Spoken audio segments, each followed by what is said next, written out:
बेटा 8th class में आपके पास एक कॉन्सेप्ट है एक चर वाले रैखिक समीकरण। अब ये चर क्या है और रैखिक समीकरण क्या है ये सब हम आज सीखेंगे। समीकरण क्या होता है? जैसे कोई भी चीज है, मान लो किसी चीज की कीमत मुझे नहीं पता, उस कीमत को मैंने x दे दिया, तो मैंने उसकी चीज की कीमत दी थी 30 रुपए। यानी कीमत अगर x है और कीमत हमें पता 30 रुपए, यानी x बराबर है 30। या x जमा 5, अगर कीमत में मैं 5 रुपए जोड़ू और 35 हो जाए, यानी कि इसकी कीमत कितनी है? 30 रुपए। तो इस तरह से छोटी छोटी प्रॉब्लम्स जो है हम इन सब से सॉल्व कर पाते हैं। चर क्या होता है? ये जो हम अननोन चीज जो डाल रहे हैं एक्स या वाई, इन्हें हम कहते हैं चर। समीकरण की पहचान क्या है? कि बीच में आपका बराबर का निशान होता है। ठीक है, इसमें समीकरण में हमेशा दो साइड्स होती हैं, एक लेफ्ट हैंड साइड, इसको हम बोलते हैं बायां पक्ष, और एक है आपकी राइट हैंड साइड। समीकरण में हमेशा ये दोनों साइड्स जो है बराबर रहती है। अब समीकरण का यूज क्या है? कि हम जिंदगी की छोटी छोटी समस्याएं हल करने के लिए इन समीकरणों का यूज किया जाता है। जैसे मैंने अपने बच्चों को बोला, मेरी मुट्ठी में कुछ पैसे हैं, अगर पैसे लाइक कुछ रुपए हैं, अगर उनमें मैं 10 जोड़ दूं तो मेरी मुट्ठी में जितने पैसे हैं वो 30 बन जाते हैं। अब मुट्ठी में कितने पैसे वो मैंने नहीं बताए, मैंने इसको एक्स मान लिया। तो आपको बताना है कि एक्स जमा 10 करो तो 30 आए। तो बच्चे सोचने में मजबूर हो जाते कितने हैं कि 10 जोड़ो 30 आ जाए। तो आप आराम से बता पाते हैं कि वो 20 रुपए थे, ताकि मैंने 10 जोड़े और 30 आ गया। ऐसे ही कुछ एक मैंने ये थैली ली, आपकी थैली में कुछ कंचे हैं, मैंने नहीं बताया कि वो कितने हैं। इन कंचों को मैंने मान लिया वाई, और ये बताया कि अगर इसमें 8 में और डाल दूं ये 15 हो जाते हैं। तो बच्चे सोच के बता पा रहे हैं कि यहाँ क्या होना चाहिए? 7। तो ये सब हमारी क्या है? रैखिक समीकरण है। तो हिट एंड ट्रायल मेथड से ये मेथड है जो हम सोच के बताते हैं। तो हम ये आपका रैखिक समीकरण को हल करने का तरीका है। या मैंने अपनी उम्र नहीं बताई किसी को, तो बस ये मैंने बोला कि अगर मेरी उम्र को 3 गुना कर दो तो 60 हो जाती है। तो मान लो उम्र एक्स है, ठीक है, तो बच्चे बता पा रहे हैं कि 3 गुना किसका 60 है, यानी 20 का। तो ये मेरे सारे रैखिक समीकरण के उदाहरण हैं। तो आप इस मेथड से कर पाएंगे सोच के। बट अब जब बड़ी बड़ी समीकरणी है, सब कुछ है, तो उसमें हम इसको सॉल्व करने का एक आसान तरीका सोचते हैं। देखिए, जैसे आपके पास मैंने दिया कोई एक चर। देखिए, चर के लिए जरूरी नहीं कि एक्स हो, एक्स भी हो सकता है, Y Z T P Q कुछ भी। एक चर है पी बटा 8 बराबर है 5। यानी एक ऐसी संख्या बतानी है जिसका बटा 8 यानी 8वां हिस्सा जो है 5 हो जाए। अब देखो बच्चे इजीली सोच पाए या नहीं पाए कि 40 का 8वां हिस्सा 5 होता है। तो इसको सॉल्व करने का एक आसान तरीका ढूंढ लेते हैं। आसान तरीका क्या है? जब भी आपके पास कोई समीकरण आए, ये मैंने 2-3 क्वेश्चंस लिख दिए, अभी इस पे हम बात करते हैं। पहले बिल्कुल आसान आसान क्वेश्चंस की बात करेंगे।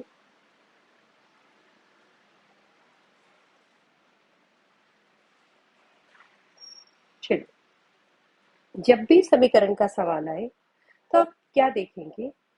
अगर कोई चीज इधर प्लस है, कोई संख्या जैसे +2 है, उधर जाके क्या बन जाएगी? -2।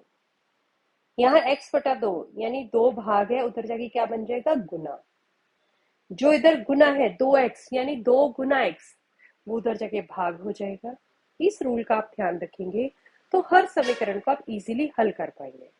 x 10 -2, यहाँ पूर्णांक है, एक प्लस है एक माइनस है, दोनों आपस में घटाए तो चिन्ह किसका लगना? बड़ा का, यानी x मेरा कितना आ गया? 8। अब इस क्वेश्चन की बात करते हैं। x बटा 2 बराबर है 10। बटा 2 का मतलब x को 2 से भाग किया गया है, यानी x कितना हो गया? 2 जमा 10 यानी कि 20। अब यहाँ 2x बराबर है 20, यानी x बराबर है 20/2 यानी कि 10। अब इस क्वेश्चन पे आ जाइए। जमा 1, जो इधर जमा है उधर जाके क्या होगा माइनस। 2x बराबर है 18, तो x कितना हो गया यहाँ 2x यानी 2 गुना x, 18/2 यानी कि क्या आ गया 9। ठीक है, आई थिंक इतना आपको क्लियर हो गया होगा। अब इससे आगे थोड़े से इससे नेक्स्ट स्टेप के क्वेश्चंस लेते हैं। देखिए मैंने आपके लिए ये क्वेश्चन लिखा, ये है आपका क्वेश्चन बनाए। 13 बराबर है 10 माइनस 3c या 3x 3p कुछ भी लिखा हो सकता है। अब देखिए जिसके आगे कोई चिन्ह नहीं, प्लस लगा दीजिए, आपको आराम हो जाता है, इससे सॉल्व करना इजी हो जाता है। एक तरफ चर वाली टर्म्स रखो और बाकी दूसरी तरफ ले जाओ। जमा 10, एक चीज ध्यान रखिए, जब भी हम बराबर का निशान को आप एक पुल समझ लीजिए, जब भी हम पुल से इधर उधर जाएंगे तो हमारा चिन्ह बदलेगा, संख्या का चिन्ह बदलेगा। प्लस वाला जो चिन्ह आप सोच लीजिए ऑपरेशन बदलेगा, यानी कि जो प्लस है वो माइनस होगा उधर जाके, जो माइनस इधर है वो प्लस होगा, जो गुना होगा वो भाग होगा, जो भाग है वो गुना होगा। यहाँ जमा 10 था, इधर जाके क्या बन गया -10 बराबर है -3x। 3 बराबर है -3x। -3x का क्या मतलब है -3 गुना x, यानी कि x बराबर है 3 भाग -3। पूर्णांकों का भाग आपने सीखा है, 1 + 1 माइनस, आंसर किस में आएगा माइनस। ठीक है बेटा। अब ऐसे ही एक क्वेश्चन और बताती हूँ। 6 बराबर है p - 3। p की वैल्यू निकालनी है, जिसके आगे कोई चिन्ह नहीं, प्लस डालिए।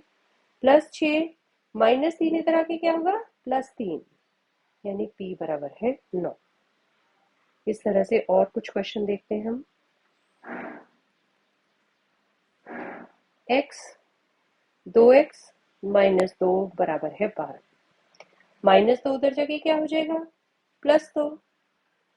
2x बराबर है 14, तो x 2x मतलब 2 गुना x, 14/2 बराबर है 7।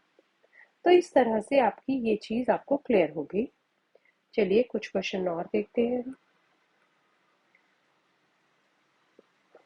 p/2 जमा 8 बराबर है 11। चलिए थोड़ा सा नेक्स्ट लेवल पे चलते हैं, जिसके आगे कोई चिन्ह नहीं, प्लस डालिए। जमा 8 उधर जाके क्या हो जाएगा -8। p/2 बराबर है 3 बटा 2, यानी भाग हो रहा है, उधर जाके क्या हो जाएगा गुना। ठीक है बेटा, ये आई थिंक आपको ये क्वेश्चन अब क्लियर हो गया होगा। अब देखिए नेक्स्ट आपके पास कॉन्सेप्ट है कि किसी कथन को समीकरण में लिखना, ये आपके लिए एक चीज है।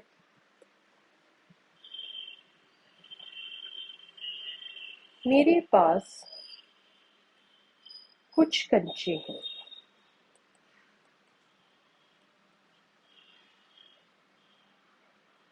मेरी सहेली ने मुझे 5 कंचे और दे दिए।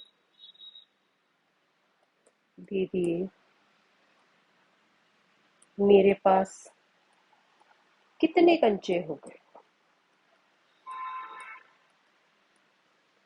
गए।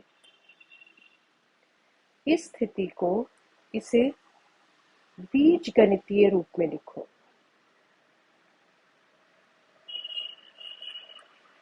देखिए इसको कैसे करना है।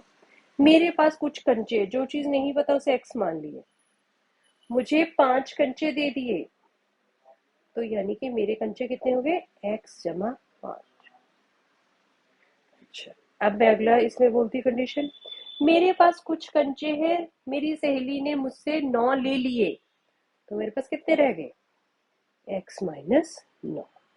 ठीक है, इस तरह से आपके पास छोटे छोटे जो प्रॉब्लम्स है हम उनको सॉल्व कर पाएंगे। चलिए, जैसे मैंने एक वर्ग बनाया, इसे हम कैसे सॉल्व कर पाएंगे? एक वर्ग बनाया, यदि वर्ग का परिमाप 32 है तो इसकी भुजा बताओ। यहाँ मेरे बच्चों को दो चीजें पता होनी चाहिए।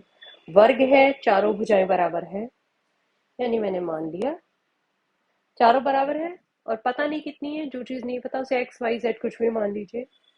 परिमाप का मतलब है सबका जोड़, एक एक्स जमा एक्स जमा एक्स जमा एक्स जमा एक्स, 4x बराबर है 32।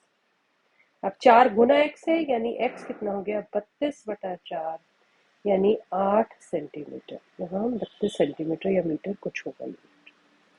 तो प्रत्येक भुजा कितनी होगी 8। इस तरह से समीकरण से हम छोटी छोटी चीजें बता पाएंगे। चलिए एक क्वेश्चन और बहुत इंटरेस्टिंग है, हम देखते हैं। यदि एक संख्या और 8 का जोड़ 20 है तो संख्या बताओ। अब मैंने संख्या सोच ली, जो नहीं पता वो x है, और 8 का जोड़ यानी x जमा 8 बराबर है 20। तो x कितना हो गया 20 माइनस 8, यानी x बराबर है 12, यानी मेरी संख्या कितनी होनी चाहिए 12। चलिए इससे आगे थोड़ा सा और चलते हैं, आयत के क्वेश्चन पे आते हैं। ये आयत है, आपको क्वेश्चन दिया है कि आयत का परिमाप 12 सेंटीमीटर है और चौड़ाई 2 सेंटीमीटर है, लंबाई बताओ। बिल्कुल इसका क्वेश्चन है समीकरण का। परिमाप आपको पता है सारी भुजाओं का जोड़। एक चीज आपको ये पता होनी चाहिए, आयत क्या होता है, ऐसी शेप जिसमें आमने सामने की भुजाएं बराबर है। लंबाई मुझे नहीं पता, मैंने x मान लिया। चौड़ाई पता है 2, ये x है तो ये भी क्या है x, ये 2 है तो ये भी 2 है। परिमाप का होता है चारों का जोड़, यानी x जमा 2 जमा x जमा 2 बराबर है 12। एक एक्स जमा एक एक्स 2x, 2 जमा 2 4 बराबर है 12, यानी 2x बराबर है 12 माइनस 4, 2x बराबर है 8, x बराबर है 8/2, यानी 4 सेंटीमीटर।